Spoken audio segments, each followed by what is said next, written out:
دكتور سيبها تشوف شغلها. مالكيش دعوه بينا يا حضرة نظر، دي بنتي وبحبها. ماما بتغير منك. بتقول لها ايه؟ بقول لها ان انا بغير منك. وبعدين معاك بقول لك سيبها تشوف شغلها. حاضر.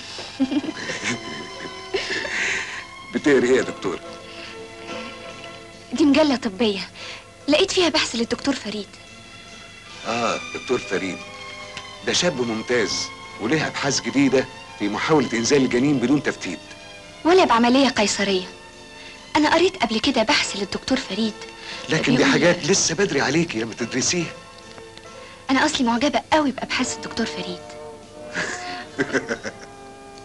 انا شايفك مهتمه قوي بالدكتور فريد وابحاثه وصورته كمان. ايه الحكايه؟ لا ابدا، ده اصله كان خطيب سناء، ويمكن دلوقتي اتجوزها، وزمانهم كمان خلفوا دستة عيال. على العموم ما دام مهتمه بابحاثه مفيش مانع تحتفظي بصورته قدامك كده اهو.